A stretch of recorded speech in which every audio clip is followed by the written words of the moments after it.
Ano ba, Dong? Wala ka bang sasabihin, ha? Hindi mo ba ako tutulungan sa mga obligasyon natin dito sa bahay? Bahala kayo dyan sa buhay nyo! Mga wala kayong kwenta! Mga buwisit! Ano kaya kung ikaw na lang ang maging kabayaran sa utang ninyo, Perla? Tutal, wala namang silbi ang asawa mo eh. Walang hiya ka, Dario. Masyado ka mapagsamantala. Mang Dario, wag! Huwag kang lumapit sa akin! Mang Dario, pakiusap! Huwag kang lumapit sa akin! Hayop ka, Dario. Pumayag ako sa gusto mo upang makaahon kami sa kahirapan. Pero hindi ko akalain na pati anak ko ay pagsasamantalahan mo. Mapapatay kita! Mga walang hiya kayo. Balak nyo talaga akong patayin sa batang, ha? Pwes, mauna kayong mamatay kaysa sa akin. Taon 1995, Cagayan de Oro. Isang gabi, namumroblema ang mag-inang Perla at Jelay dahil nakatakdang bumalik ang kanilang biyudong landlord na si Dario upang maningil sa 3 buwan nilang renta. Sumabay pa ang bayarin ni Jelay sa kanyang matrikula dahil malapit na ang kanilang final exam. Paano na yan, Nay? Ang sabi sa akin ni Mang Dario kanina, babalik siya ngayong gabi. At pag hindi tayo nakabayad, palalayasin na daw niya tayo dito. Ano ba, Dong? Wala ka bang sasabihin, ha? Hindi mo ba ako tutulungan sa mga obligasyon natin dito sa bahay? Ano bang magagawa ko? Alam mo namang wala akong trabaho. Yan lang ang sasabihin mo. Marami naman pwedeng pagkakitaan kung magsisikap ka lang, ha? Kaso ang tamad-tamad mo. At saka, Nay, may utang pa raw si tatay na pera kay Mang Dario. Totoo ba yun, Badong? Nangutang ka ng pera? Saan mo ginamit yon? Wala ka naman nabili kahit isang butil ng bigas, ah. Diyan na nga kayo. Kaya ayaw ko umuwi dito eh. Kasi ang ingay-ingay ninyo. Sige, lumayas ka. Magsama kayo ng mga kaibigan mong sunog baga. Wala ka nang maitulong dito sa bahay. Nangungutang ka pa. Tay, gabi na po. Mabuti pa, matulog na lamang po kayo. Bahala kayo dyan sa buhay nyo. Mga wala kayong kwenta. Buwisit! Kami pa tong walang kwenta. Ikaw nga tong pabigat dito. Huwag mo ako masigaw-sigawan, ha? Ano, matapang ka na? Bitawan mo ako. Nasasaktan ako. Tay, bitawan niyo po si Nanay. Pasalamat ka, nandito ang anak mo. Dahil kung hindi... Ano? Papatayin mo ako? Ha? Mabuti pa maghiwalay na lamang tayo, Badong. Sige, subukan mong hiwalayan ako. Malilintigan ka sa akin. Tay, tama na, Tay. Kung hindi lang ako nakakapagpigil, ay nako, dyan na nga kayo. Nay, ayos lang po ba kayo? Jelay, anak, hindi ko na talaga matiis ang ugali ng tatay mo. Huwag niyo na lang pong isipin si tatay, Nay. Baka lalo pa kayo ma-stress. Sawang-sawa na talaga ako sa ugali niya. Mabuti pang wala akong asawa kaysa ganyan siya palagi. Tao po! Tao po! Nay, andyan si Mang Dario. Tinupad talaga niyang sinabi niyang babalik siya dito. Ako, paano na to? Walang-wala pa naman ako ngayon, anak. Nay, kausapin mo na lang po siya ng maayos. Visit talaga yung tatay mo, oo. Wala man lang may tulong. Ay, nandyan naman pala kayong dalawa eh. Hinihintay niyo pang akong pumasok dito. Dario, pambihira ka naman. Pumapasok ka talaga ng walang pahintulot. Opo, nakakagulat po kayo, Mang Dario. Kasalanan niyo dahil hindi kayo sumasagot at hindi kayo lumalabas. Isa pa, pag-aari ko rin naman tong bahay. Kaya nga ako naparito upang maningil sa inyo eh. Pag-aari niyo nga, pero nangungupahan naman kami rito. Ano nangungupahan? 3 buwan na nga kayong hindi nakakabayad. Kaya kung ako sa inyo, lumayas na kayo rito.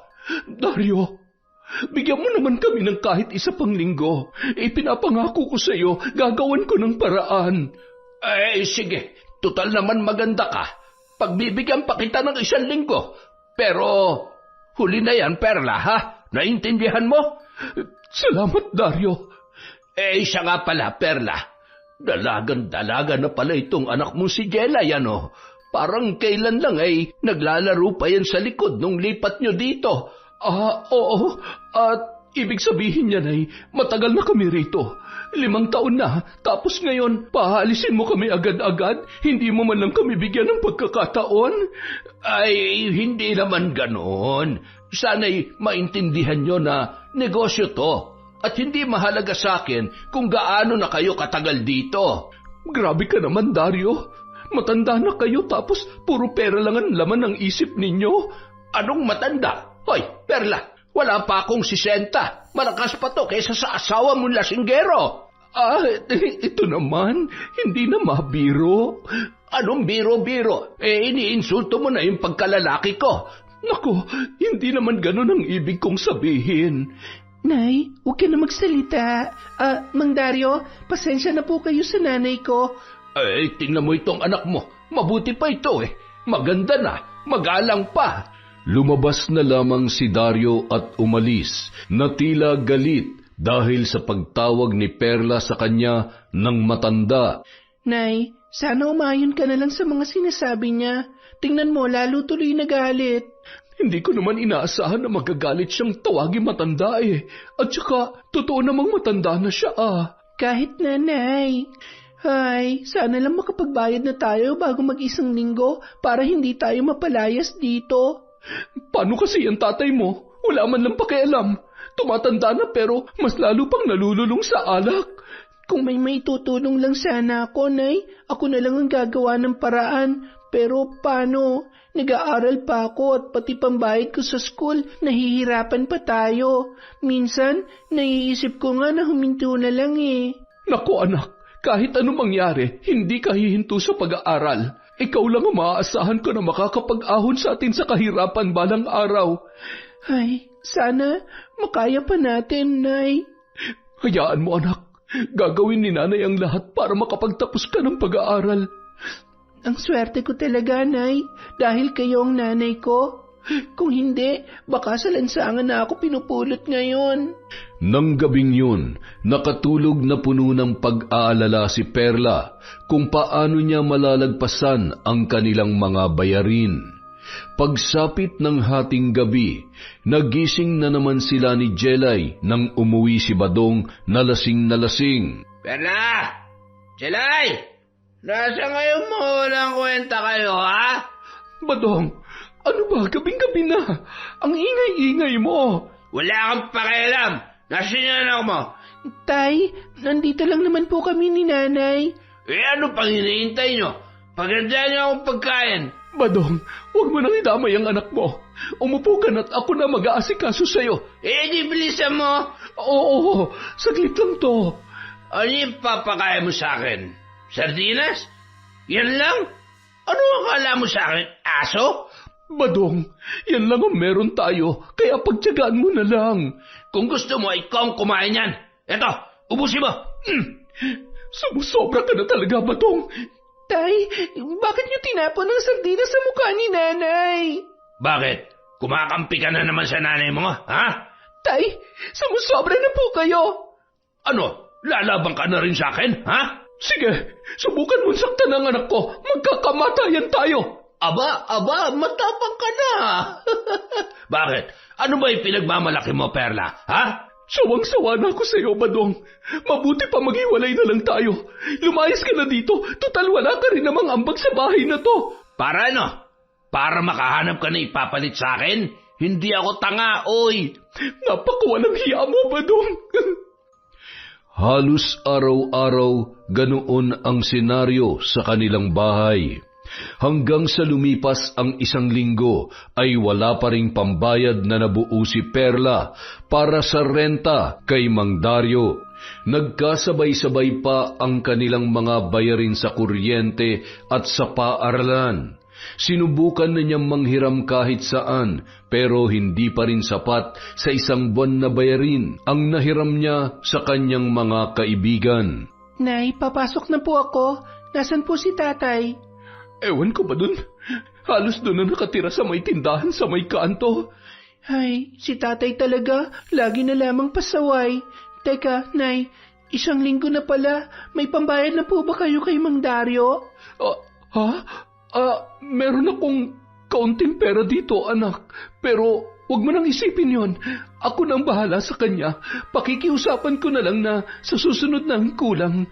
Sige, Nay. Mabuti na lang may konti kesa wala ka may abot sa kanya. Oo nga eh. Sige na anak, baka maliit ka pa. Hindi alam ni Jelay na sobrang nag-aalala na ang kanyang ina. Natitiyak kasi ni Perla na malabong tanggapin ni Dario ang kakarampot niyang pera. Maya-maya pa, dumating na ang kanyang kinatatakutan, ang biyudong landlord na si Dario. Kaya pumasok siya at nagkunwaring hindi yon nakita. Nasa pintuan na yon nang siya ay tawagin. Ngunit nagdadalawang isip si Perla kung haharapin niya ba ang matanda. Maya-maya pa ay halos sirain na nito ang pintuan sa kakakatok. Tao po! Tao po! Alam kong may tao dyan sa loob. Huwag ninyong hintayin, sunugin ko tong bahay bago pa kayo lumabas dyan. Dario, nandiyan ka na pala. Halika, may hinihanda akong kape para sa inyo. Narito ko para maningil. Kompleto na ba yung pambayad mo? Dario, ano kasi kaunti pa lang yung naipon ko. May problema pa nga ako sa matrikula ng anak ko sabi ko na nga ba, inuuto mo lamang ako Akala mo ba madadala mo ko sa pakape-kape? Akin na yung bayad mo. Pasensya ka na ha, pero ito lang talagang nakayanan ko Ano? Ito lang ang ibabayad mo sa akin? Hindi nga ito kasya sa isang buwan na renta Hindi ko matatanggap yan. Lumayas na kayo dito ngayon din. Dario, huwag naman. Maawa na po kayo sa amin ng anak ko. Kahit si Badong na lang ang palayasin ninyo, huwag lamang kami ng anak ko. Paano kaya kung ikaw na lang ang maging kabayaran ng utang ninyo, Perla? Total, wala namang silbi yung asawa mo. Nagbibiro ka ba? Mukha ba ako nagbibiro? Maganda ka. Sayang ang iyong ganda kung hindi mapapakinabangan. Anong ibig mong sabihin? Perla, matagal na akong hindi nakakatikim ng babae at alam kong napapabayaan ka na rin ng asawa mo. Pasensya ka na, Dario. Wala na sa isip ko ang mga ganyang bagay. Pwede bang umalis na lamang muna kayo? Ano? Pinaalis mo ako? Baka nakakalimutan mo na kayo ang dapat umalis dito. At kapag hindi ka pumayag sa gusto ko, ay magsilayas na kayo at ikakandado ko na itong bahay para maupahan ng iba. Dario, nakikiusap ako sa iyo. Bigyan mo pa ako ng isang pagkakataon. Total, magbabayad naman ako Huling pagkakataon na ito, Perla. Kaya kung ako sa iyo, pumayag ka na lamang sa gusto ko para quits na tayo. Ayaw mo ba nun? Wala ka nang puproblemahin pa sa renta ng bahay. Pati utang ng asawa mo, hindi ko nasisingilin. Dario, nakikiusap ako. Wala namang ganyanan. Pumayag ka na, Perla, para wala na tayong problema. Dario, huwag mo akong hawakan. Alam mong may asawa ko. Wala namang kwenta yung asawa mo Nakakadagdag lang yan sa problema mo. Dario, please, lumabas ka na. Hindi, Perla. Ikaw ang magiging kabayaran sa lahat ng utang ninyo sa akin. Dario, nababaliw ka na. Dahan-dahang napaatras si Perla, ngunit patuloy na lumalapit ang biyudong landlord sa kanya. Hanggang sa tuluyan na siyang naabutan nito at sinuntok ng 2 beses sa sikmura. Nawalan siya ng lakas, ngunit nananatiling gising ang kanyang isipan. Dario, bitawan mo ako! Huwag ka na magtangkang umiwas, Perla. Wala ka na magagawa. Hayop ka, Dario! Hayop na kung hayop. Basta akin ka na ngayon. Nagtagumpay ang biyudo sa pangahalay kay Perla. Pagkatapos ay dali-dali noong inayos ang sarili upang umalis. Walang hiya ka, Dario! Hayop! Sa susunod, kapag hindi ka ulit nakabayad, sisigilin pa rin kita sa parehong paraan. Hayop ka talaga! Siya nga pala. Di ba sabi mo namumroblema ka sa matrikula ng anak mo? Sabihin mo lang sa akin kapag kailangan mo ng tulong, ha? Ako na ang bahala sa kanya. Basta pumayag ka lang sa gusto kong mangyari. Walang hiya ka. Masyado ka mapagsamantala. Wala akong panahon sa drama-drama, Perla. Pag-isipan mo na lamang na mabuti yung sinasabi ko. Umalis na si Dario na tila walang nangyari. Samantala si Perla naman ay walang nagawa kundi ang manahimik. Sa kabilang banda, nabunutan naman siya ng tinik dahil wala na siyang bayarin sa renta, maliban na lang sa matrikula ni Jelay. Kinahapunan, maagang umuwi ang kanyang anak na ipinagtaka naman ng ginang. Anak, bakit parang ang aga mo yata ngayon? Hindi po ako nakapag-exam sa 2 subject, Nay. Masyado pong stricto yung professor namin. Bawal na raw po ang promissory notes dahil final exam na. Ay, Diyos ko po, anak. Saan tayo kukuha ng pera ngayon? Binibigyan lamang po ako ng 5 araw na palugit para makapag-special exam. Pero kung hindi raw po kakayanin, huwag na daw po nating pilitin. Alam ko kasing mahihirapan ka lang, Nay. Gagawa ko ng paraan, anak. Makakabayad din tayo. Isang umaga, habang nag-iisa si Perla sa bahay, bigla na lamang dumating si Dario na nakangisi. Anong ginagawa mo dito? Huminahon ka labang, Perla. Nandito lang ako upang kumustahin ka. Lumayas ka dito, Dario. Ayaw mo pa rin bang tanggapin yung alok ko para sa anak mo? Hindi ka ba nasiyahan sa ginawa ko? Napakamanyakis mo. Ay nako, hindi ka naman nadalaga, Perla. Kaya huwag ka na magpakipot pa. Tutal, hindi ka na napapaligaya ng asawa mo na puro alak lang ang inaatupag. Kaya kong ibigay yun sa'yo. Pumayag ka na para naman guminhawa ang buhay mo. Huwag mong guluhin ang isip ko, Dario. Ayaw mo ba talaga? Sige. Aalis na lamang ako. Sandali. Aba, nagbago na yung isip mo. Ang bilis naman. Pumapayag na ako. Pero sa isang kondisyon. Anong kondisyon?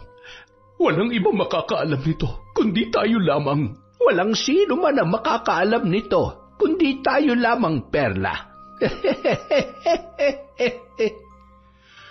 Walang pagdadalawang isip na sinunggaban ng biyudo si Perla at dinala sa loob ng bahay.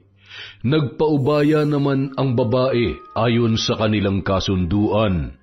Hanggang sa humantong sila sa kwarto at sa sariling kama mismo ni na Perla at Badong. Sa ikalawang pagkakataon, nakuha ni Dario si Perla na tila ba pinaghahandaan na ito ng biyudo. Tila hindi siya napapagod at laging sabik na sabik. Hindi inakala ni Perla na ang tinatawag niyang matanda ay ganoon pala katibay pagdating sa kama.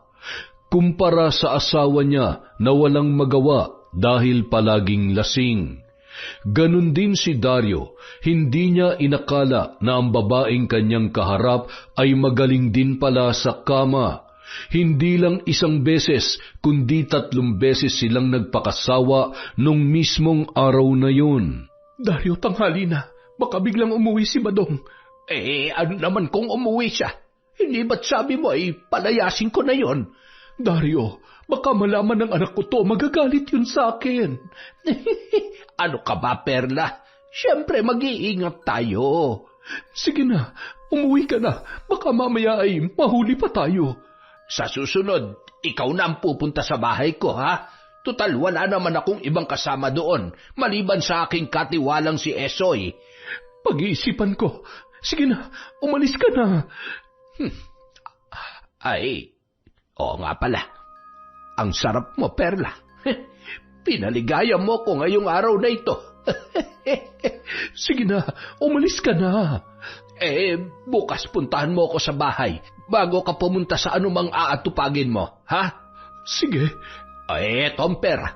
Tanggapin mo para may panggastos ka sa pag-aaral ng anak mo. Salamat dito. Pero sige na, umalis ka na. Oo na, ito na nga. Basta, hihintayin kita sa bahay bukas, ha? Alam ni Perla na mali ang kanyang ginagawa. Pero sa kabilang banda, nabunutan na naman siya ng tinik dahil nakaahon na naman siya sa kanyang mga bayarin. Kinahapunan, nakauwi na si Jelay galing sa paaralan. Anak, mabuti at nandito ka na. Heto na ang pera. Meron ka ng pambayad sa matrikula mo. Salamat po, Nay. Teka, saan po galing ang perang ito? Wala. Hiniram ko. Kanino po? Kay Dario. Ano? Kulang pa nga yung bayad natin sa renta tapos nagpahiram pa siya? Hindi na ba siya nagagalit, Nay?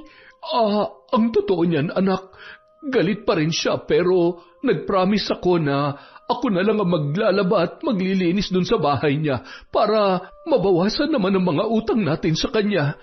Pumayag po ba siya, Nay? Oo, anak, at pina-advance niya pa ako ng pambayad sa school mo. Basta bukas ay magsisimula na raw ako agad sa kanila. Mabait naman po pala yung matandang yon. Nagkataon lang siguro na mainit ang ulo niya nung unang linggo. Oo, siguro, ganun nga anak. Salamat naman, Nay, at makakapag-exam na ako bukas. Perla! Asan ka? Nay, nandyan na naman po si tatay.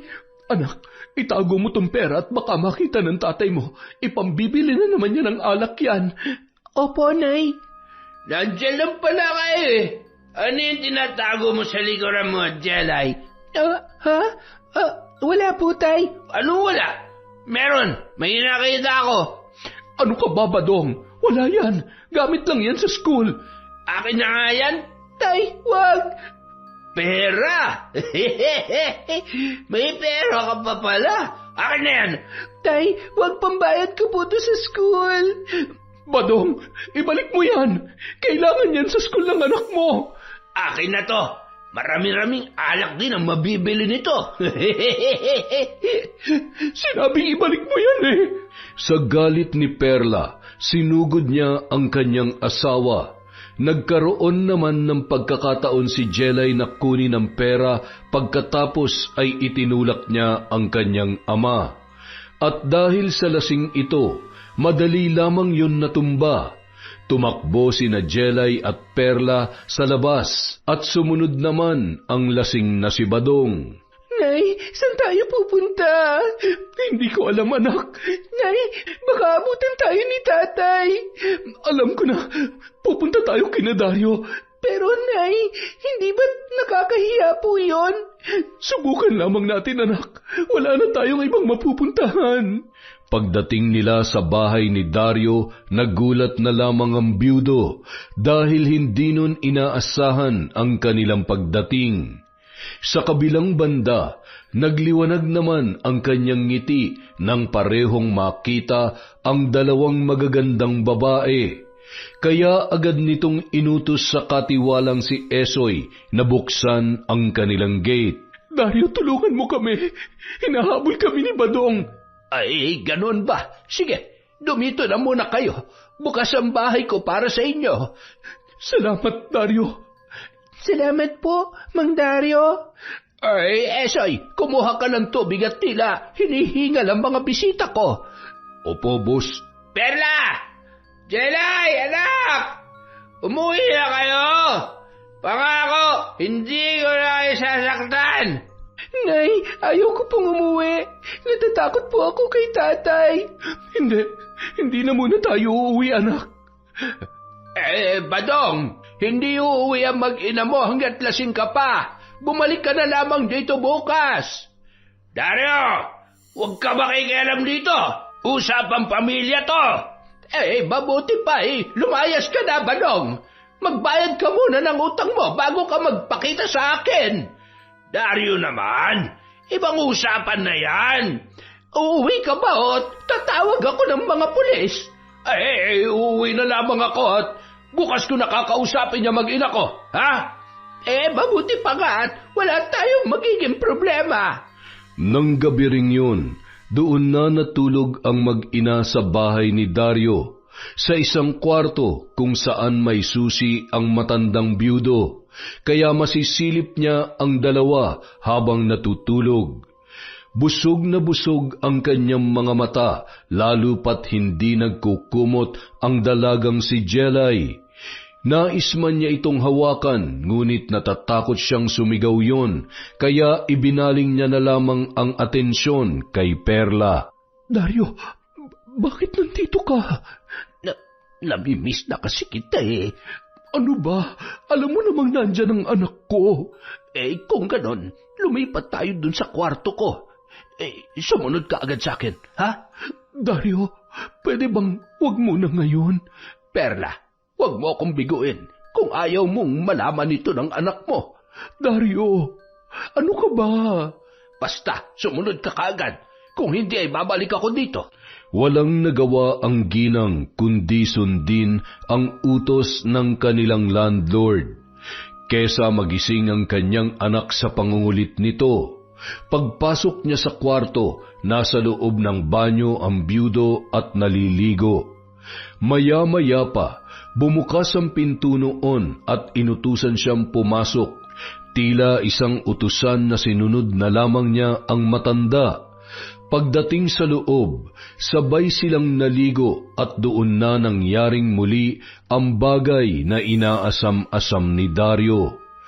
Tila nabuhayan naman ng diwa si Perla nang pinaranas ni Dario sa kanya ang iba't ibang estilo na hindi nagagawa ng kanyang asawa. Pagkatapos sa banyo, lumipat sila sa malambot na kama na pangmayaman. Lahat ng sabihin ni Dario ay ginagawa niya at hindi lang simpleng pagsunod ang kanyang ginawa, kundi nagugustuhan niya na rin ang mga nagaganap. Nang gabing yun, pareho silang nakaraos at nakontento. Hindi ko akalain na kaya mong tapatan ang aking kahusayan, Perla. Pinaligaya mo na naman ako ng husto. Maging ako man, Dario. Ngayon lang ako nakontento ng ganito. At tama ka, wala nga sa iyo ang asawa ko. Sabi ko naman sa iyo Dario, pabalik na ako sa kabilang kwarto. Baka magising ang anak ko. Mamaya na. Magpahinga lang tayo saglit at pagkatapos ay sulitin pa natin ang oras. 4:00 na ng madaling araw nang makabalik si Perla sa tabi ng kanyang anak. Mabuti na lamang at hindi yon nagising. Kinaumagahan na unang nagising si Jelay at nagtataka kung bakit tulog na tulog pa ang kanyang nanay. Inisip na lamang niya na baka hindi yun nakatulog ng maayos nung gabi dahil sa mga nangyari. Kaya nauna na lamang siyang bumangon at lumabas patungo sa beranda kung saan nandoon si Dario. Jelay, gising ka na pala. Magandang umaga po, Mang Dario. Ay, mas maganda ka pa sa umaga, Jelay. Salamat po. Nasaan ang nanay mo? Tulog na tulog pa po si nanay. Sa tingin ko po, hindi yata siya nakatulog na maayos kagabi. Hayaan mo na lamang muna siya. Halika, sabayan mo ako magkape. Heto, mamili ka dyan. Merong kape, gatas, at saka tsaa. Okay po, salamat po. Ang bait niyo naman pala at napakamatulungin niyo pa. Basta kung anong meron ako, ay handa akong ibahagi yun sa iba. Lalo na sa inyo. Talaga po? Napakabuti niyo naman po. Akala ko nung una, masungit kayo. Nagkataon lang yun na problemado ako. Kaya ganoon na lamang ang pakikitungo ko sa inyo. Ganoon po ba? Akala ko wala nang problema ang mga mayayaman na katulad nyo. Sa pera wala, siyempre. Pero sa ibang bagay, meron pa rin naman. Alam mo na, isa lamang ang anak ko at nasa abroad pa. Kaya nag-iisa na lamang ako dito sa bahay. Minsan ay kailangan ko na ng katuwang kaya hindi ko maiwasang maging malungkot. Pasensya na po kayo. Hindi ko po alam na ganyan palang mga nararanasan ninyo. Ay, wala yon. Ang importante ay maayos na tayo ngayon. Matanong ko lang po, wala po ba kayong balak na mag-asawa ulit? Kung papalarin ay bakit naman hindi? Pero sa tingin mo, may magkakagusto pa kayang dalaga sa akin? Bakit naman po wala? Hindi naman po kayo pangit at mabait naman po kayo. Ibig sabihin ay may pag-asa pa ako kahit sa mga dalaga na katulad mo? Oo naman po. Age doesn't matter naman po eh. Naku, napakabait mo naman, Jelay. At ang lawak pa ng pag-iisip mo. Kaya nga, nangako ako sa nanay mo na tutulungan kita sa pag-aaral. Nakita ko kasi na matalino ka. Naku, maraming salamat po, Mang Dario. Napakalaking tulong na po yan upang maipagpatuloy ko ang aking pag-aaral. Ganito na lang. Dahil mabait ka, ako na lamang ang sasagot sa lahat ng gastusin mo sa paaralan. Talaga po? Maraming salamat po, Mang Dario. Ilang sandali pa, nagising na si Perla at lumabas ng kwarto. Agad niyang hinanap si Jelay hanggang sa matagpuan niya yon na masayang nakikipag-usap kay Dario. Tila may kung anong pangamba siyang naramdaman, kaya dali-dali siyang lumapit sa dalawa. Jelay, Dario, nandito lang pala kayo. Ay, mabuti at gising ka na, Perla. Halika't nang makapagkape ka na rin. Salamat. Anong pinag-uusapan niyo? Nay, ang bait naman pala ni Mang Dario. Ngayon ka lang siya nakilala ng gusto. Akala ko kasi masama siyang tao. Oo, tama ka. Mabait talaga siya kaya niya tayo tinutulungan. Hindi ba, Nay, ngayon na kayo magsisimulang magtrabaho sa kanya bilang tagapaglinis at tagapaglaba? Tutulungan ko na po kayo, Nay. Hindi naman araw-araw, anak, kasi papasok pa rin naman ako sa parlor. Ay, tama, Jelay. Pagkatapos niya maglinis at maglaba, ay makakauwi naman siya agad. Salamat po sa tulong ninyo sa aming mag-ina. Ay, hindi lamang yan. Tutuparin ko ang pangako ko na pag-aaralin kita. Talaga, Dario? Ikaw na magpapaaral sa kanya? Oo, napag-usapan na namin yan ni Jelay habang nagkakape kami. Kung ganoon, salamat at sigurado na makakapagpatuloy sa pag-aaral ang anak ko. Yun nga rin po ang sabi ko, Nay eh. Walang kaalam-alam ang mag-ina na pareho lang silang pinasasakay at pinagnanasahan ni Dario. At habang hindi pa siya nagsasawa sa ina, ay dahan-dahan naman niyang kinukuha ang loob ni Jelay. Ilang sandali pa, dumating na si Badong na nagmamakaawa sa labas ng gate at kitang-kita naman nila ito sa may beranda. Jelay, anak! Asawa ko, Perla! Umuwi na kayo sa atin! Hindi ako mabubuhay na wala kayo! Jelay! Perla! Halina kayo! Umuwi na tayo! Boss Dario, papapasukin ko ba o uupakan ko yan? Ang tanong kaya mo ba? Nagtatanong lang naman, boss. Si Perla na lang ang makakapagdesisyon niyan, Esoy. Kung ako lang ang masusunod, hindi na ako babalik sa kanya.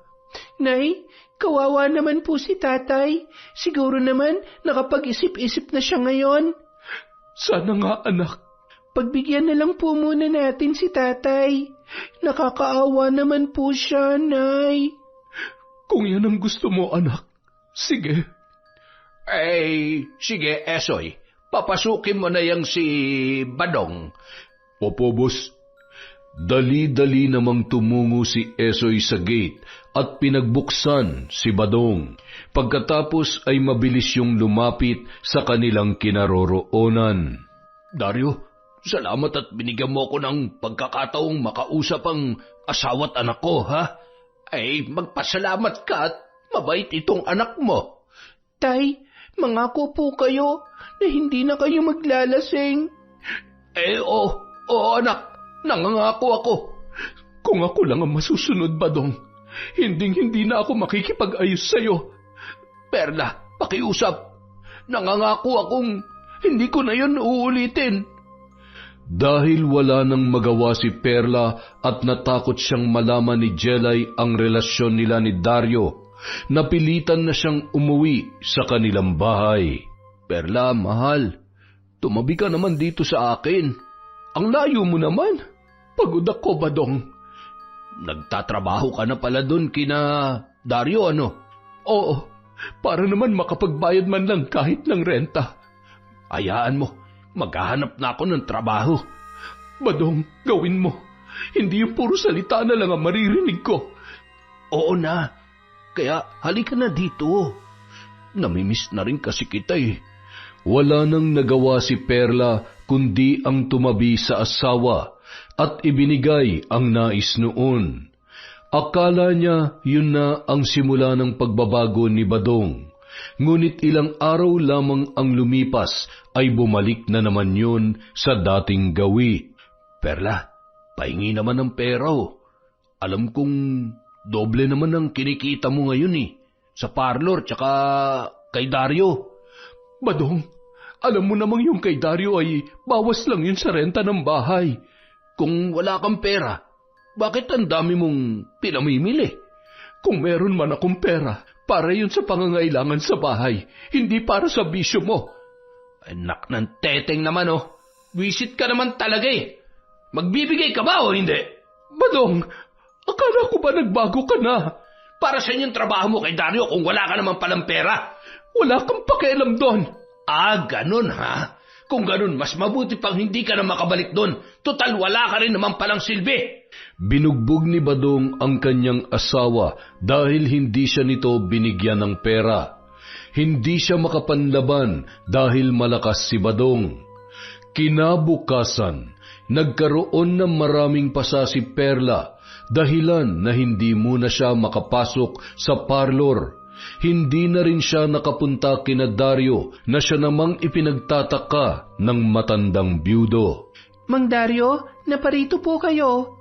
Ay, Jelay, hinahanap ko kayo ng nanay mo. Itatanong ko lang sana kung bakit hindi na naglinis ang nanay mo sa bahay. Mang Dario, hindi pa po makapagtrabaho si nanay dahil binugbog po siya ni tatay. Ano? Nasaan ang nanay mo? Nasa loob po. Hali po kayo, pumasok po kayo. Nandito po si nanay. Anak, sino yan? Perla, anong nangyari sa'yo? Pasensya na at hindi ako nakapunta doon. Masakit pa kasi ang katawan ko eh. Ay nako, walang hiya talaga yung asawa mo. Babalik na lamang ako doon kapag maayos na ang lagay ko. Nay, ako na lang po muna ang papalit sa inyo para naman makapagbayad tayo ng renta ng bahay. Naku, hindi pwede anak. Bakit naman po hindi pwede, Nay? Maglilinis lang naman po ako doon. Basta hindi pwede, Jelay. Makinig ka sa akin. Hayaan mo na siya, Perla. Maglilinis lang naman yung anak mo sa bahay. Jelay, pwede bang iwanan mo muna kami ni Dario at mag-uusap lang kami tungkol sa trabaho? Opo, Nay. Sige po, maiwan ko na po muna kayo. Dario, alam mong hindi ako naglilinis sa bahay mo. Tanging katawan ko lang ang pambayad ko sa lahat ng tulong mo sa amin. Ano ba ang iniisip mo, Perla? Sa tingin mo ba'y hindi magtataka yung anak mo kung bakit hindi ka papayag na maglinis siya doon? Gayong siya naman ang may gusto. Basta, hindi ako papayag na pumunta ron ang anak ko na mag-isa. Wala ka bang tiwala sa akin, Perla? Itinuring ko ng parang anak si Jelay at kung sakali mang mawala na yung asawa mo, malaya na tayong magiging pamilya. Pasensya ka na, pero hindi talaga ako papayag. Kung yan ang gusto mo, di sige. Ikaw ang masusunod. Paglabas ni Dario sa pintuan, sinalubong naman siya ni Jelay. Mang Dario, pumayag na po ba si nanay? Ay nako, hindi siya pumayag. Ayaw niya kasing mahirapan ka. Ay, si nanay talaga. Kayang-kaya ko naman ang mga gawain na yan eh. Oo nga at saka marumi na yung bahay ko. Wala na akong ibang mautusan. Mang Dario, huwag po kayong mag-alala. Gagawa ko ng paraan para makapunta doon. Nakakahiya naman kasi sa inyo. Ang dami niyo na po naitulong sa amin. Ikaw ang bahala. Basta, hindi kita pinilit, ha? Opo, huwag po kayong mag-alala. Tila natuwa naman si Dario sa planong yon ng dalaga. Alam kasi niya na unti-unti niya nang nakukuha ang loob noon. Kinabukasan, nagluto ng maaga si Jelay at inalagaan ang kanyang ina. Anak, bakit maaga ka? Sabado ngayon. Nay, pupunta po ako sa school. May practice po kami ng PE namin. Ganun ba? Pagkatapos ay umuwi ka kaagad dito, ha? Opo, Nay. Sa tanghali po uuwi na rin agad ako. Sige, hihintayin kita. Sabay na tayo mananghali. Opo, Nay. Walang kaalam-alam si Perla na sa bahay ni Dario ang tungo ng kanyang anak. Pagdating ni Jelay doon, agad siyang pinapasok ng katiwala ni Dario na si Esoy. Pagkatapos ay umalis na yon dahil may iniutos ang kanyang amo. Mang Dario, bakit hindi na lang kayo mag-asawa para may naglilinis ng bahay ninyo? Sayang naman, ang laki pa naman itong bahay. Ikaw ba? Gusto mong tumira dito? Kung papayag ka ikaw na lang ang aasawahin ko. Ha? Ano pong ibig niyong sabihin? Gusto kita, Jelay. Di ba ang sabi mo naman ay age doesn't matter? Pasensya na po pero wala pa po sa isipan ko ang mga ganyang bagay. Sige na. Pumayag ka na, Jelay. Unti-unting lumapit si Dario kay Jelay at napaatras naman ang dalaga. Lalabas sana siya, ngunit naunahan siya ni Dario sa pinto at inilak yun. Mang Dario, anong ibig sabihin nito? Total hindi ka naman madala sa magandang usapan, di sa santong paspasan kita kukunin. Mang Dario, wag! Akala ko'y mabait kayo. Ano nangyari sa inyo, Mang Dario? Sa tingin mo ba'y papayag akong walang kapalit ang lahat ng itinutulong ko sa inyo? Mang Dario, palabasin niyo ako dito! Halika na, Jelay. Huwag mo na akong pahirapan pa. Mang Dario, wag! Huwag kayong lalapit sa akin! Mang Dario, pakiusap! Huwag kayong lumapit sa akin! Mang Dario! Huli ka! Wag! Maawa kayo sa akin! Bitawan niyo ako! Nagpumiglas si Jelay, ngunit isang malakas na suntok ang tumama sa kanyang sikmura, dahilan upang siya ay mawalan ng lakas. Noon, nagkaroon ng pagkakataon si Dario na hilahin siya sa kwarto at ibinalibag sa kama na walang kalaban-laban. Dali-dali nitong tinanggal ang kanyang saplot at nang tumambad ang kanyang hubad na katawan, tila asong ulol naman siyang sinunggaban ng byudo. Mang Dario, maawa po kayo sa akin! Kahit magsisigaw ka pa, walang makakarinig sa iyo dito. Hayop ka, Mang Dario! Ang buong akala ko'y mabait ka! Hayop! Manahimik ka dyan! Muli siyang sinuntok ng matanda sa sikmura, dahilan upang muntik na siyang mawalan ng ulirat. Gising ang kanyang diwa, ngunit hindi makapalag ang kanyang katawan, at tanging mga luha na lamang ang nagsasalita para kay Jelay.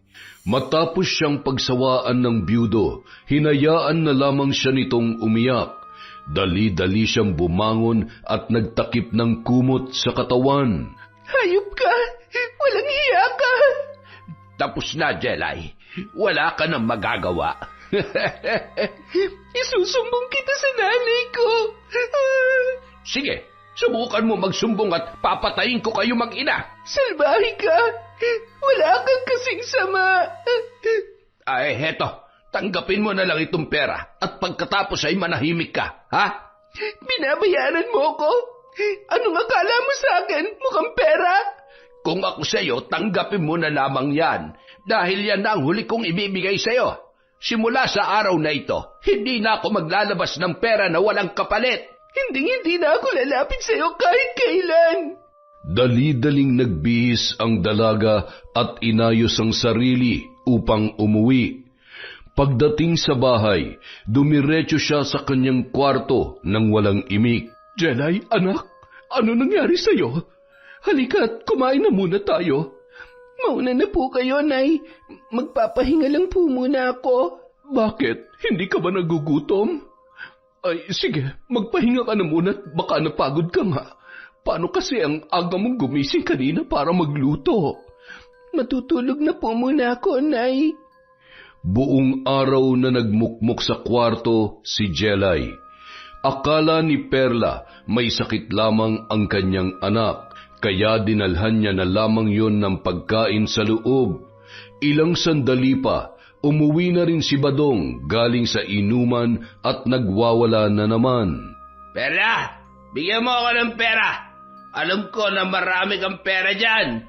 Alam mo namang hindi pa ako nakakapagtrabaho dahil sa ginawa mo sa akin. Basta, bigyan mo ako ng pera, sabi. Badong, wala nga akong pera. Hindi ka ba makaintindi? Wala pala, ha? Ang akala ni Perla, pagbubuhatan lamang siya ng kamay ng asawa katulad ng dati. Pero bigla na lang siya nitong hinampas ng matigas na kahoy na tumama sa kanyang ulo at likod. Dahilan upang siya ay matumba. Hindi pa nakuntento si Badong. Pinagtatadyakan pa siya hanggang sa mawalan ng malay. Nawindang naman si Jelay sa ginawa ng kanyang ama.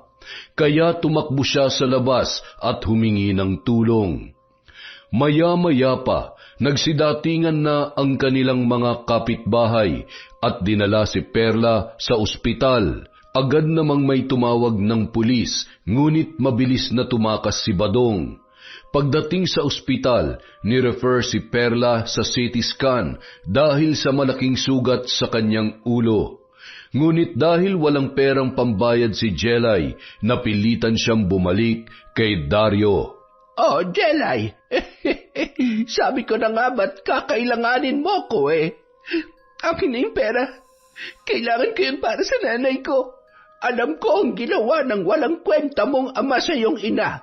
Pero sinabi ko naman sa iyo, hindi na ako maglalabas ng pera na walang kapalit. Mang Dario, pakiusap. Kailangan kong pera. Kung ganon, kailangan din kita, Jelay. Ikaw ang magiging kapalit ng perang kailangan mo. Mang Dario, maawa na po kayo sa amin. Ito lang ang tanging paraan para matulungan kita. Kaya huwag ka nang pumalag. Unti-unting hinawakan ni Dario ang muka ni Jelay pababa sa kanyang malusog na dibdib. At dahil sa matinding pangangailangan, hindi na pumalag ang dalaga. Ipinikit niya na lamang ang kanyang mga mata. Dinala siya nito sa kwarto at nilunok niya na lamang ang lahat ng ginawa sa kanya ng byudo. Mailigtas lamang ang buhay ng kanyang ina. Pagkatapos siyang pagsawaan ni Dario ay agad naman siyang inabutan ng pera. Nagmamadali niya yung kinuha at mabilis na tumungo sa ospital. Bilib na talaga ako sa iyo, boss. Pagkatapos nung ina, yung anak naman. Wag mo itong ipagkakalat, Esoy. Ikaw lang ang tanging nakakaalam ng aking mga sikreto. Pambihira ka talaga, boss. Dalawa na lang tayo dito sa bahay. Pati ba naman kasalanan mo sa Diyos? Hati pa tayo. Tumahimik ka dyan. Di tatahimik na. Samantala, nabuhayan naman ng loob si Jelay dahil hindi malala ang pinsalang natamo ni Perla. Kaya pagkalipas ng ilang araw, nakauwi na sila sa kanilang bahay. Napagkasunduan ng mag-ina, nasasampahan ng kaso si Badong upang hindi na yon makalapit sa kanila. Ngunit tumakas na si Badong, kaya hindi na yon mahuhuli ng mga pulis. Nay, natatakot po ako. Baka biglang bumalik si tatay. Hindi na yun babalik, anak. Alam kong hindi yun magpapahuli sa mga pulis. Nay, kung sana matino lang si tatay, hindi sana tayo nagkakaganito. Anak, tayo na lang dalawa ang natira. Kaya sikapin mong makapagtapos sa pag-aaral. Hindi ko po alam, Nay, kung kaya ko pa bang tapusin ang pag-aaral ko. Kayanin mo, anak, habang nandyan pa si Dario na tumutulong sa atin. Nay, Huwag po kayong babalik doon kina Mang Dario. Kailangan, anak, para makapagbawas man lamang tayo ng bayad sa renta. Gusto ko na pong umalis sa lugar na ito, Nay. Bakit, anak? Ayaw ko na po dito. Tao po! Tao po! Biglang nataranta si Jelay nang marinig ang boses ng matanda. Ngunit mas nananaig pa rin ang kanyang galit. Anong ginagawa mo dito? Jelay, ano ba nangyayari sa iyo? Ay, Jelay, nandito ako para kumustahin ang nanay mo. Umalis ka dito. Hindi ka namin kailangan. Jelay, may problema ka ba kay Dario? Ay, ano kasi, Perla? Humingi kasi siya ng tulong sa akin nung nasa ospital ka. Pero matagal ko siya nabigyan, kaya siguro siya nagtatampo sa akin. Pero binigyan ko pa rin naman siya. Jelay, magpasalamat na lang tayo, tinutulungan pa rin tayo ni Dario. Hindi niyo alam, Nay, kung bakit ako nagagalit. Jelay, napag-usapan na natin ito, hindi ba? Nakalimutan mo na ba yung sinabi ko sa'yo? Natakot naman si Jelay nang titigan siya ng husto ni Dario. Naalala niya ang sinabi noon na papatayin niya ang kanyang ina sa oras na siya ay magsumbong. Kaya minabuti na lamang ng dalaga na manahimik at pumasok sa kanyang kwarto at doon ay umagos ang kanyang masaganang luha. Dario, intindihin mo na lamang sana ang anak ko. Kayo pa ba? Malakas kayo sa akin. Salamat nga pala sa tulong mo sa amin, ha? Walang problema yon, Perla. Ang mahalaga ay ligtas ka na. Oo, at babalik na ako sa parlor bukas. Ibig sabihin ay pupunta ka rin sa bahay bukas. Sa laki na naitulong mo sa akin, makakahindi pa ba ako sa iyo? Sisiguruhin kong may babalik ko sa iyo ang lahat ng kabutihan mo sa amin ni Jelay. Gagawin ko ang lahat para mapasaya ka. Salamat, Perla. Hihintayin kita sa bahay bukas, ha? Nagpatuloy ang relasyon ni na Perla at Dario. Ngunit katagalan, tila nagsasawa na ang byudo kay Perla. Umiiral na naman ang kanyang pagnanasa kay Jelay at hinahanap-hanap ang alindog noon. Nang minsang nalaman ni Dario na nasa parlor si Perla, ay palihim niyang pinuntahan si Jelay sa kanilang bahay. Anong ginagawa mo dito?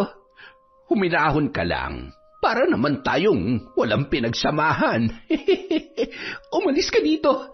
Kung hindi, sisigaw ako. At sino naman na makakarinig sa'yo? Iilan lang ang kapitbahay ninyo sa malapit at nasa trabaho pa lahat.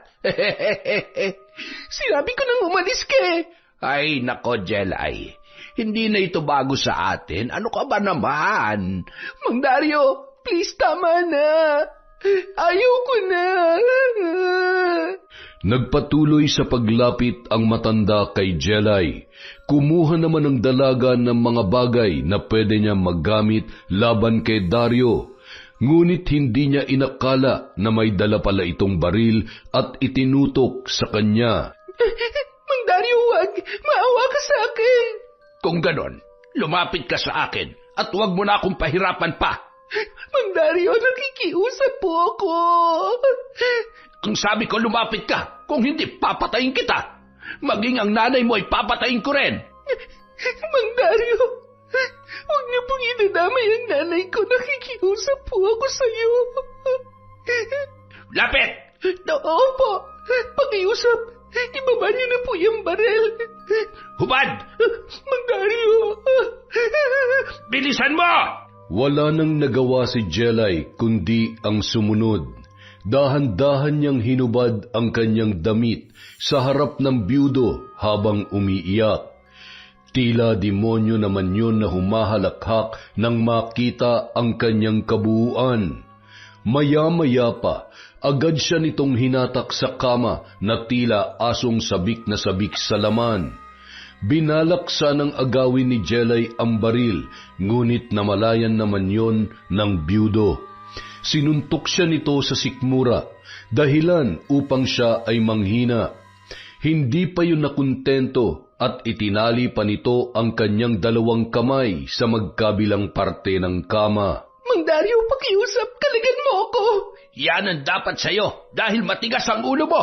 Hindi ka katulad ng nanay mo. Anong ibig niyong sabihin?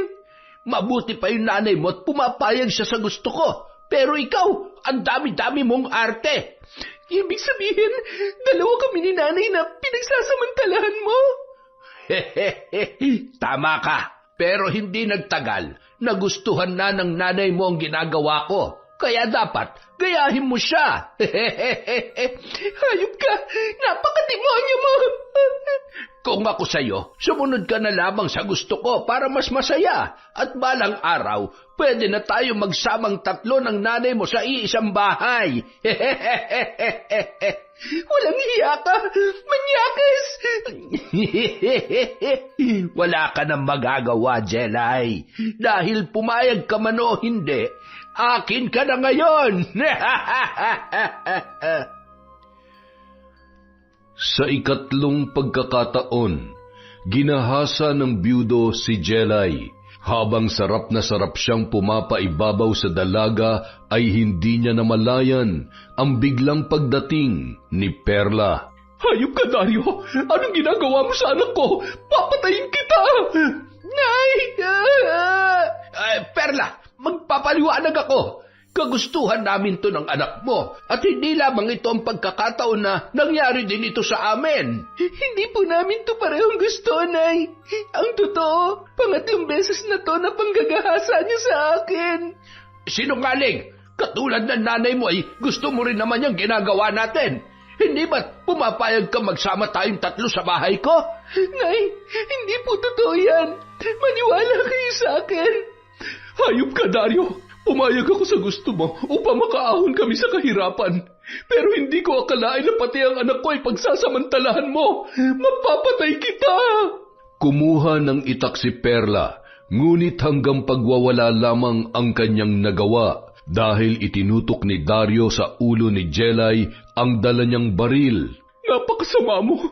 Mas masahol ka pa pala sa asawa ko! Lumayas ka dito! Gagawin mo ba o hindi? Akala mo ba iaalis ako nang hindi ko pa nakukuha ang gusto ko? Mang Dario, tama na. Umalis na po kayo dito. Tumahimik ka! Kung hindi, papatayin kita! Dario, pakiusap. Huwag mong sasaktan ang anak ko. Kung ganon, ihagis mo yung itak. Bilisan mo. Kung hindi, sasabog itong ulo ng anak mo. Isa, dalawa. Oh, eto na. Eto na, itatapon ko na.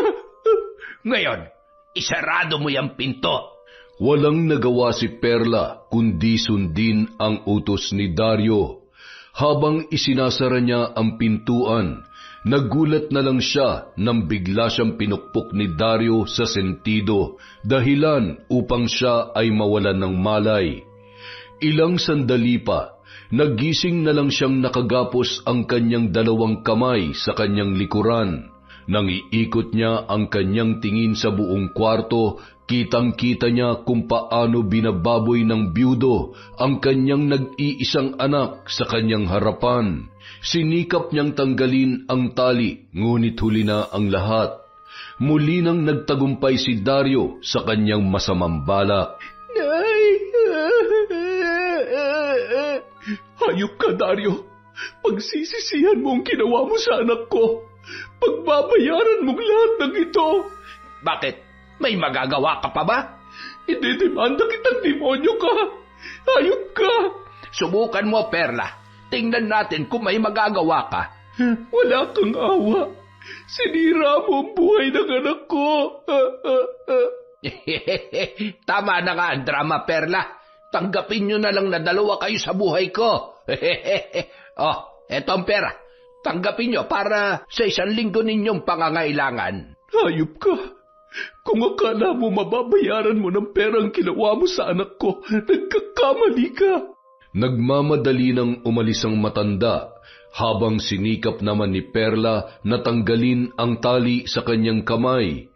Ilang sandali pa, nagawa niya ito at saka dinaluhan ng anak na hindi nagsasalita, kundi umiiyak na lamang. Jelay, anak. Nay, gusto ko na lamang pong mamatay. Hindi anak, gaganti tayo. Gagawin ko ang lahat upang maipaghiganti ka. Wala na akong muka maiharap sa ibang tao, Nay. Kailan niya ito unang ginawa sa'yo, anak? Patawarin niyo po ako. May kasalanan din po ako. Bakit, anak? Sabihin mo sa akin. Nung sinabi niyo sa akin na huwag akong pupunta sa bahay niya para maglinis, sinuway ko po kayo dahil naawa po ako sa kanya. Akala ko mabait siyang tao. Bakit hindi ka kasi nakinig sa akin? Hindi mo ba alam na pinuprotektahan lang kita dahil minsan niya na rin akong ginahasa? Pero itinuloy ko lang ang pakikipagrelasyon sa kanya para makaahon tayo sa hirap dahil wala rin namang kwenta ang tatay mo. Hindi ko po alam, Nay. Hindi ko alam. Naniniwala ako sa kabaitang ipinapakita niya sa atin. Hindi ako nag-aalala sa sarili ko, anak, dahil wala rin namang patutunguhan ang buhay ko.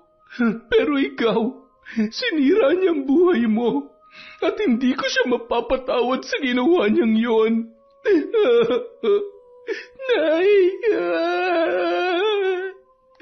Patawad, anak, dahil hindi kita naprotektahan. Kasalanan ko po ito, Nay, dahil hindi ako nakinig sa inyo. Magdedemanda tayo, anak. Pagbabayaran niya ang ginawa niya sa'yo. Kung magdedemanda tayo, Nay, tsak kung mapapahiya lang tayo at wala tayong perang pambayad sa abogado. Lalapit tayo sa gobyerno, anak. May mga ahensyang tumutulong sa mga kababaihang katulad natin. Pero, Nay, baka lalo lang siyang magalit sa atin at balikan niya tayo dito. Hahanap tayo ng malilipatan. Aalis na tayo sa poder niya. At ginawa nga ni Perla ang kanyang sinabi. Nakalipat sila hindi kalayuan sa kanilang apartment. Pagkatapos ay nilakad niya ang kaso laban kay Dario. Agad naman itong natugunan, dahilan upang mahuli agad ang matandang byudo. Ngunit dahil mayaman yun, madali lamang yun nakalabas dahil sa piyansa. At habang lumilipas ang mga araw, hindi na umusad ang kaso laban kay Dario. Lumapit sila sa iba't ibang ahensya ng gobyerno, ngunit tila wala pa ring nangyari sa kanilang ipinaglalaban. Ginamit ni Dario ang kanyang kayamanan upang suhulan ang mga nasa pamunuan, dahilan upang hindi na umusad ang kaso laban sa kanya. Ang masaklap pa, binaliktad pa nito ang kwento at sinabing pineperahan lamang siya ng mag-ina. Nay, bakit hindi na lang tayo lumayo sa lugar na ito? Hindi tayo lalayo dito hanggat hindi tayo nakakapaghiganti kay Dario. Pero, Nay, isang buwan na wala pa rin nangyayari sa kaso. Malaya pa rin ang walang hiyang Dario na yon. Hindi na tayo aasa sa hustisya mula sa husgado, anak. Kailangan ko nang gumawa ng paraan upang makaganti sa kanya. Paano, Nay? Wala tayong sapat na kakayahan. Basta, gagawa ko ng paraan, anak.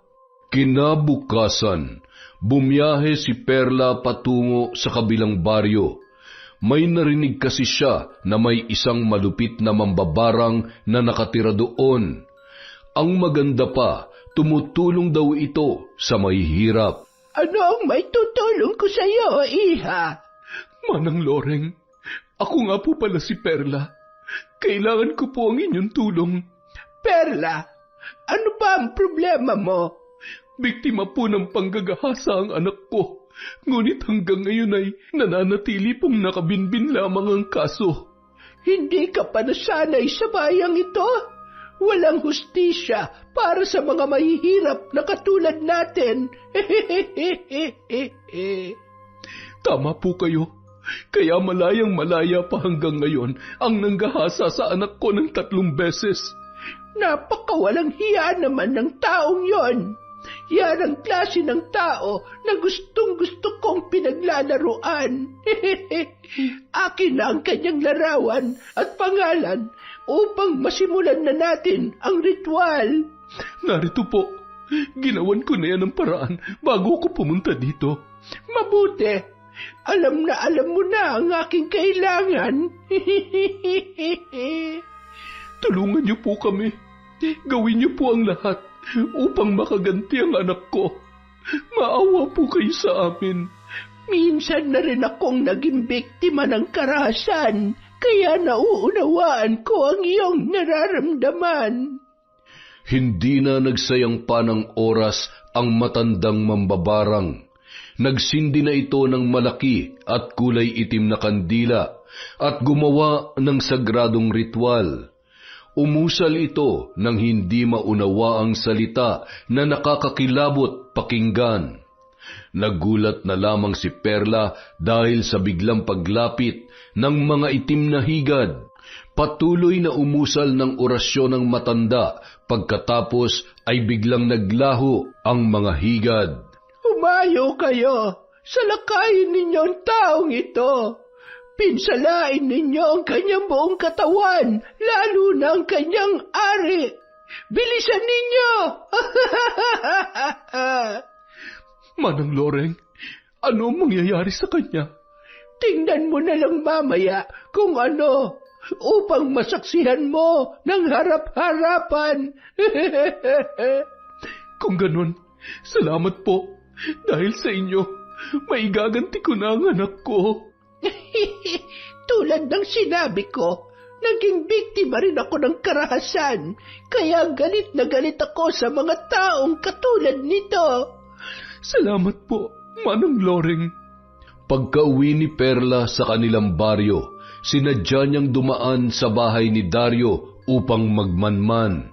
Nagulat na lang siya nang nakasalubong niya si Esoy na nagmamadali. Esoy, ano nangyayari? Bakit ka nagmamadali? Perla, hindi ko alam kung maniniwala ka pero inatake si Boss Dario ng napakaraming higad na hindi namin alam kung saan nanggaling. Ang bilis naman ng epekto. Ano yun? Wala. Ano bang nangyayari sa kanya ngayon? Ayun, nagsisisigaw sa sobrang kati ng kanyang katawan. Pag hindi ito naagapan nitong gamot ay mapipilitan akong isugod na siya sa ospital. Buti nga sa kanya. Dali-dalim pumasok si Esoy. Maya-maya, lumabas na ang sasakyan para isugod ang byudo sa ospital. Samantala, sa ospital ay nagwawala ito dahil sa sobrang kati ng kanyang katawan, lalo na sa kanyang maselang bahagi. Ang kati! Dok! Tulungan mo ako! Dok! Pasensya na po kayo, sir. Pero nagawa na namin ang lahat. Naipainom na namin sa inyo lahat ng pwede niyong inumin para sa allergy at naiturok na rin namin ang lahat ng kailangan. Pero bakit walang nangyayari, Dok? Yun nga ang hindi namin maintindihan, sir. Dahil pinaka-effective na gamot na yung ginamit namin sa inyo. Hindi ko na kaya to. Mas mabuti pang mamatay na lamang ako sa sobrang kati. Pasensya na kayo, sir. Ginagawa po namin ang lahat. Huminahon lang kayo. Samantala, nabalitaan naman ni Jelay ang nangyayari kay Dario. Wala siyang kaalam-alam na si Perla ang may gawa noon. Nay, totoo po ba na may sakit daw si Mang Dario? Hayaan mo siya, anak. Nakakarma na yan sa ginawa niya sa atin. Oo nga, Nay. Mabuti nga sa kanya. Halika na, kumain na tayo. Nag-adobo ko ng pusit. Wow, paborito ko yan. Kaya nga, halika na. Nay, ang baho naman ng pusit na niluto ninyo. Anong mabaho? Ang bango nga nito eh. Hindi ba't paborito mo to? Nay, ilayo niyo po sa akin yan. Anak, anong ibig sabihin nito? Hindi ka naman dating ganyan ah. Diyos ko, hindi kaya buntis ka? Hindi ko po alam, Nay. Nay, anong gagawin ko? Hindi ako dapat mabuntis, lalo na nung matandang manyakis na Dario na yon. Anak, magpa-check up tayo bukas. Mabuti na yun nakakasiguro. Kinabukasan, dinala ni Perla si Jelay sa ospital at doon ay nalaman nila na nagdadalang tao nga ang kanyang anak. Nay, hindi ito maaari. Ipapalaglag ko to, Nay. Maghunos dili ka, anak. Pag-isipan muna natin mabuti. Nandyan na yan. Wala na tayong magagawa. Pero, Nay, ayoko pang magkaroon ng anak, lalo na kung sa demonyong yon. Hindi ko to matatanggap, Nay. Anak, walang kinalaman ng bata. Hindi mo siya dapat idamay. Basta, Nay, ayoko. Demonyo ang tatay nito. Anak, hindi kita masisisi. Pero isipin mong walang kasalanan ng bata na nasa iyong sinapupunan. Aalis tayo dito, Nay. Ayokong malaman ni Dario na buntis ako. Oo, sige anak. Aalis tayo dito kapag natapos ko ng paghihiganti natin sa kanya. Makalipas ang 5 araw, simula nung magkasakit si Dario, nangangayayat na yon at lumalaki pa ang tiyan. Puno rin ng pantal ang kanyang katawan at nagkasugat-sugat na dahil sa kanyang mga kamot. Ang malala pa, tila nabubulok na ang kanyang pagkalalaki. Paano na yan, boss? Tapos na ang maliligayang araw mo. Tulungan mo ako, Esoy. Hindi ko na kaya to. Hindi kaya binabarang ka, boss? Barang? At sino naman ang magpapabarang sa akin? May iba pa ba? Ha? Ang walang hiyang babae na yon. Mapapatay ko sila. Ano kaya, boss, kung magpagamot ka sa albularyo? Tutal, hindi ka namang gumagaling sa doktor eh. Sige, Esoy. Tulungan mo ako. Hindi ako papayag na mamatay labang ako sa sakit na ito. Dinala ni Esoy ang kanyang amo sa isang kilalang albularyo. Mabuti at nadala mo siya kaagad dito. Dahil kung hindi, maaaring hindi na naagapan ang sakit niya. Bakit, Mang Lauro? Ano bang sakit ko? Isang napakalakas na barang. At sa totoo lang, nahihirapan akong banggain ang kanyang itim na mahika. Hindi nga ako nagkamali, boss. Binarang ka nga. Kita mo? Mang Lauro, tulungan mo ko. Gawin mo ang lahat. Magbabayad ako sa iyo kahit na magkano. Susubukan ko, Dario. Gagawin ko ang lahat ng aking makakaya. Umusal ng mga salita na hindi maunawaan ang naturang albularyo. Pagkatapos ay hinipan niya ang ulo ng matanda. Ilang sandali pa ay hinawakan niya ang pulso nito. Napakalakas niya. Bihira lamang ang nagtataglay ng ganitong kapangyarihan. Anong nangyari? Bakit lalong nangangati ang buo kong katawan? Maging ang aking tiyan ay sumasakit na naman. Tila ba may nagtatakbuhan sa loob?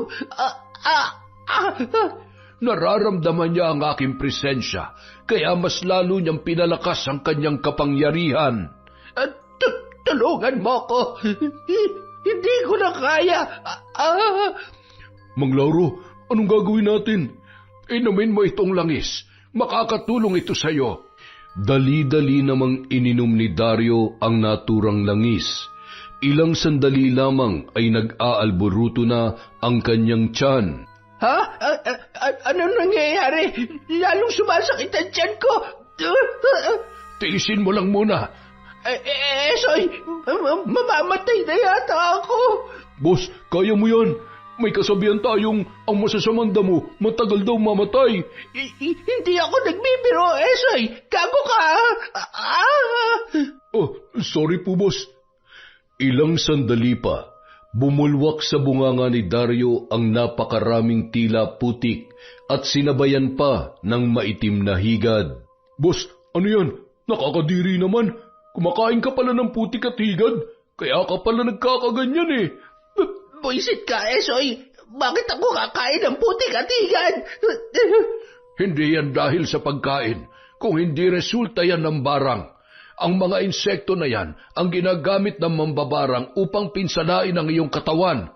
Mabuti na lang at nailabas mo lahat. Lauro, maaari bang malaman kung sino ang gumagawa nito sa akin? Isang babae. Marahil ay malaki ang kasalanan mo sa kanila. Boss, sinabi ko na sa iyo yan eh. Hindi mo na dapat tinanong pa. Kung ano man ang kanilang galit, ay sila lang ang nakakaalam. Para makasiguro tayo na may panlaban ka, bibigyan kita ng panangga bilang depensa sa anumang barang. Basta't siguruhin mo lang na hindi mo ito tatanggalin sa iyong katawan. Humanda sila sa akin. Nais ko labang sabihin sa iyo na may limitasyon ang aking panangga. Hindi pa rin natin masusukat kung gaano kalakas ang mambabarang na nagbigay sa iyo ng karamdaman. Malaman ko lamang kung sino ang mambabarang na yan, mapapatay ko rin siya. May isang paraan upang makasiguro tayo sa iyong kaligtasan. Ano yon? Kung may nagawan ka man ng kasalanan, mas makabubuti kung hihingi ka ng tawad sa kanila. Bayad ng pera ang lahat ng ginawa ko sa kanila. Kaya wala na akong dapat pagbayaran o hihingi ng tawad. Kung ganoon, nasa iyo pa rin ang desisyon. Bumalik lamang kayo rito kapag kailangan ninyo ang aking tulong. Matapos magamot si Dario, umuwi na sila sa kanilang bahay. Nagpahinga muna siya ng ilang araw at sinigurong magaling na ang kanyang balat bago siya lumabas ng bahay. Samantala, nalaman naman ni Perla na gumaling na si Dario, kaya dali-dali siyang bumalik sa mambabarang. Manang Loreng, bakit gumaling yung lalaking yon? Huwag ka mag-alala, Perla. Ang albularyong kanyang nilapitan ay kasing hina lang ng kuting. Ang kanyang panangga ay walang silbi. Natatakot ako na baka muli na naman niya kaming balikan. Hindi na mangyayari yan, Perla. Humanda siya dahil ipatitikim ko sa kanya ang pinakamalupit na barang. Nagsindi ng malaking itim na kandila si Manang Loreng upang magsagawa ng sagradong ritual. Kinuha niya ang isang garapon na may laman na maliit na ahas at isa pang garapon na puno ng mga bakukang. Lumuhod habang nakadipa ang mambabarang at umusal ng mga salita na hindi maunawaan. Pagkatapos ay pinakawalan ang ahas at ang mga insekto. Sige, humayo kayo at gawin niyo kung ano ang dapat niyong gawin. Manang Loreng, nakakakilabot po ang inyong ginagawa. Umalis ka na, Perla, upang masaksihan mo ang kanyang paghihirap. Manang Loreng, tanggapin mo itong kaunting halaga bilang ganti sa pagtulong mo sa akin. Sapat na sa akin ang donasyon, Perla, kaya wala kang dapat alalahanin.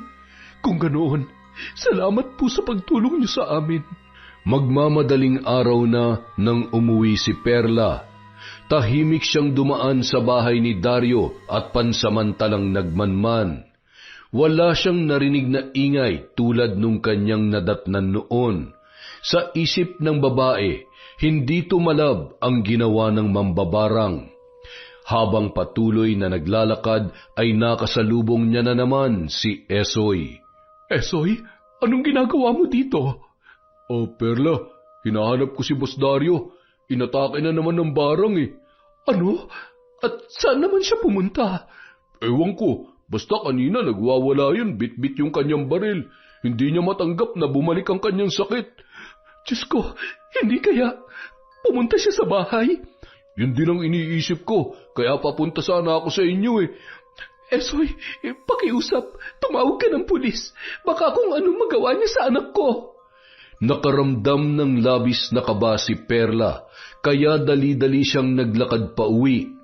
Pagkapasok niya sa kanilang bahay ay bumungad sa kanya ang namumutla at pawis na byudo habang hawak nito ang kanyang baril.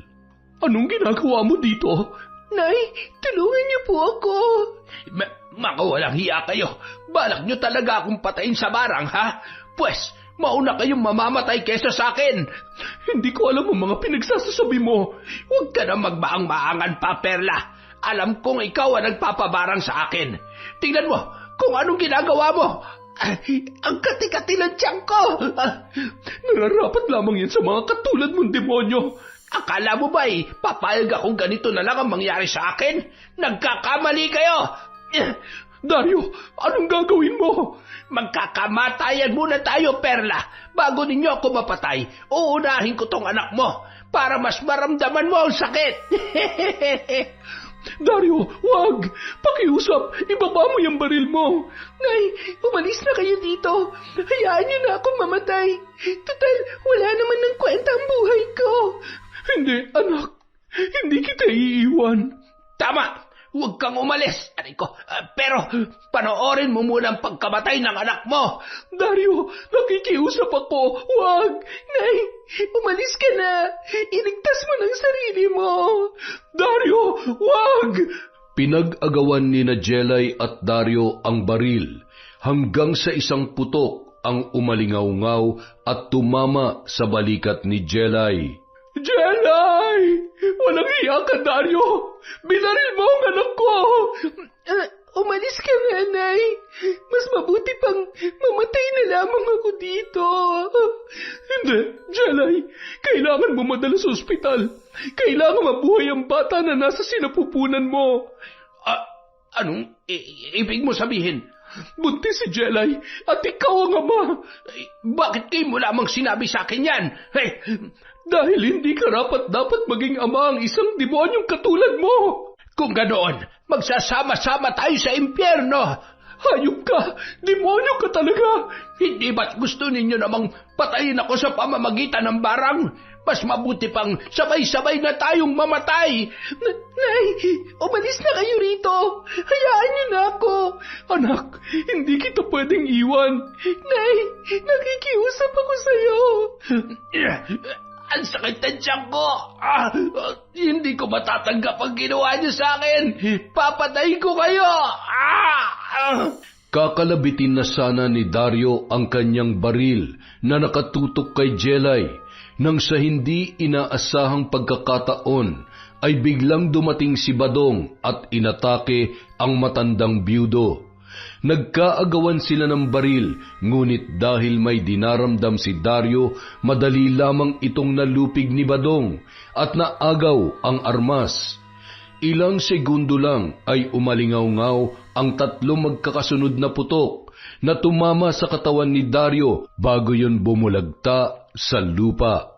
Tay, bakit niyo po ako iniligtas? Sana hinayaan niyo na lamang ako mamatay. May nakapagsabi sa akin tungkol sa ginawa ni Dario sa inyo, kaya naparito ako. Huli na ang lahat, Tay. Hindi mo na maibabalik ang panahon. Patawarin mo ako, anak. Ako ang dahilan kung bakit napunta tayo sa sitwasyong ito. Pinagsisisihan ko ang lahat na nagawa kong kasalanan sa inyo. Perla, patawad. Mamaya na tayo mag-usap. Kailangan madala natin si Jelly sa ospital. Maraming dugo na wala sa kanya. Ilang sandali pa, may dumating ng mga pulis kasama si Esoy. Naabutan ng mga ito si Badong na may hawak na baril, at si Dario naman ay nakahandusay sa sahig at naliligo sa sarili nitong dugo. Boss Dario, Perla, ano nangyari kay boss? Nahuli ka ng dating Esoy. Patay na ang amo mong demonyo. Wala nang nagawa pa si Esoy, kundi ang ayusin ang bangkay ng kanyang amo at tinawagan ang anak nito sa ibang bansa. Hindi naman nahirapan ang mga pulis sa paghuli kay Badong dahil kusa na yung sumuko. Samantala, mabilis naman isinugod si Jelay sa ospital. Pagdating doon, mabilis yung isinalang sa operasyon. Hindi umalis si Perla sa labas ng operating room hanggat hindi natatapos ang isasagawa kay Jelay. Makalipas ang isang oras, lumabas na ang doktor. Dok, kumusta ang anak ko? Mrs., wag ho kayo mag-alala dahil ligtas ang anak nyo at ang apo nyo. Malayo sa kanyang sinapupunan ang kanyang sugat. Diyos ko, salamat. Salamat, Dok. Walang anuman po. Makalipas ang ilang araw, nakalabas na si Jelay sa ospital. Natapos na rin ang paglibing kay Dario at sa hindi inaasahan ay nagkaroon ng bisita sina Jelay at Perla. Esoy, anong ginagawa mo dito? At sino yung kasama mo? Perla, Jelay, Si Sir Sandro nga pala, anak ni Boss Dario. Anong kailangan niyo sa amin? Aling Perla, hindi na ako magpapaligoy-ligoy pa. Narito ako dahil alam kong buntis ang anak niyong si Jelay at ang tatay ay ang aking ama. At ano naman ang pakialam mo sa magiging apo ko? Babalik na sana ako sa Amerika. Wala kaming pakialam. Aling Perla, Jelay, maliban sa bahay namin, narito pang ibang mga papeles sa mga ari-arian ni Papa, maging ang kanyang mga naipon sa bangko. Iiwan ko to sa inyo para sa magiging kapatid ko. Hindi ko matatanggap ang mga yan. Katulad ng hindi ko matatanggap ang batang ito. Anak, ilang beses ko bang sinabi sa iyo na walang kasalanan ng batang dinadala mo? Anak mo pa rin yan.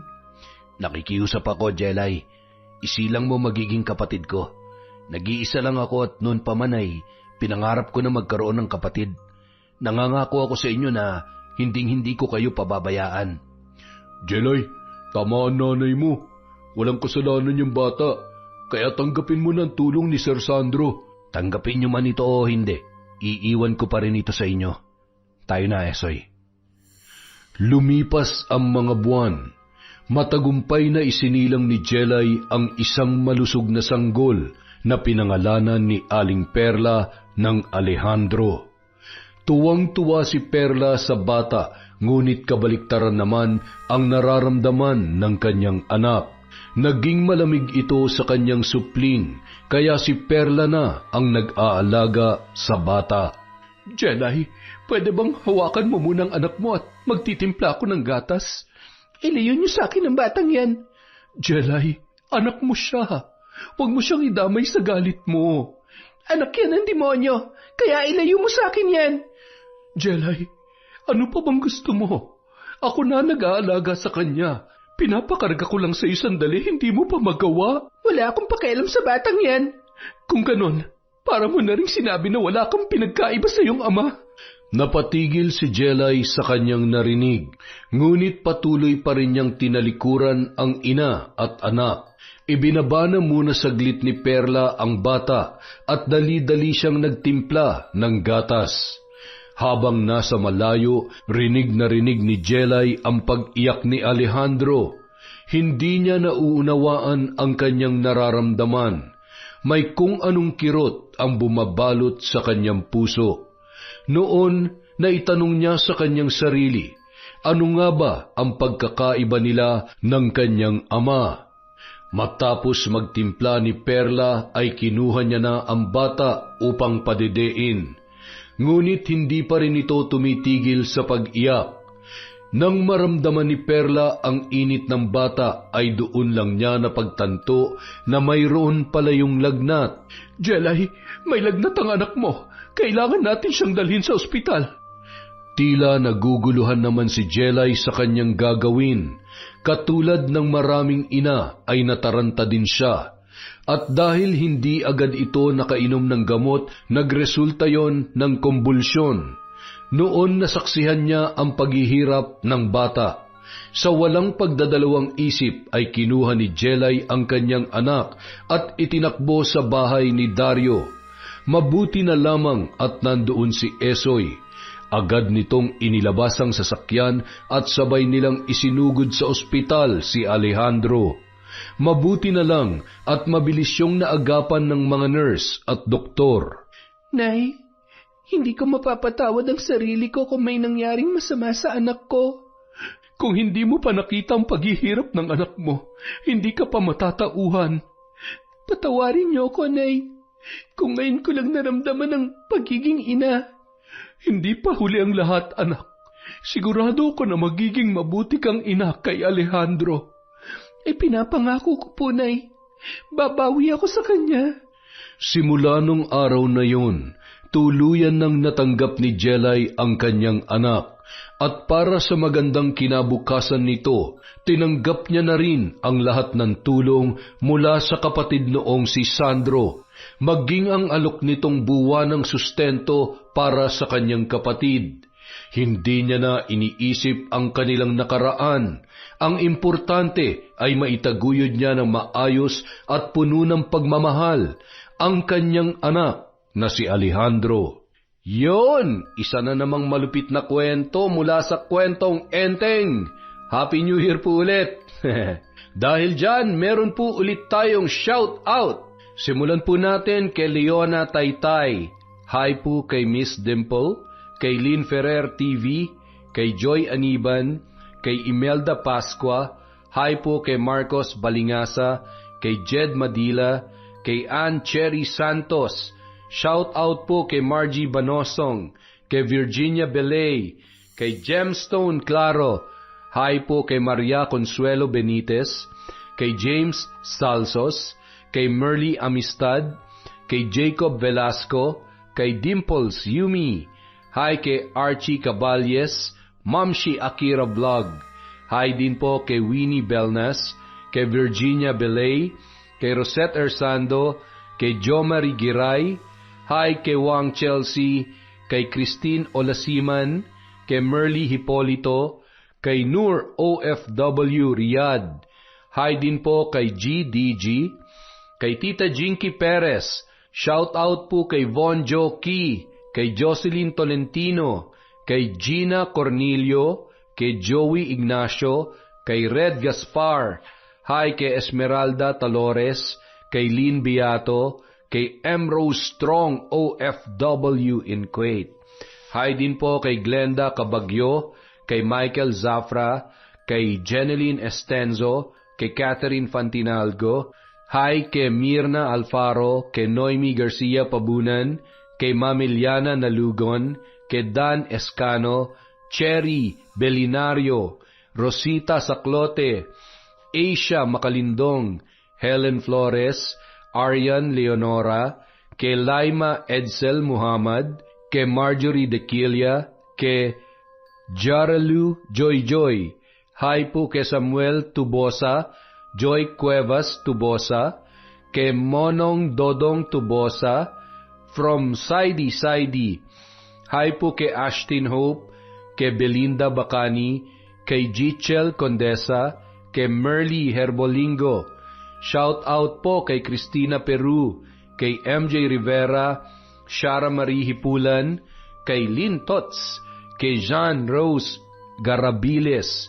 Hi po kay Saineth Gregas, kay Minimum Order, kay John Roy Reyes from Georgia Reyes.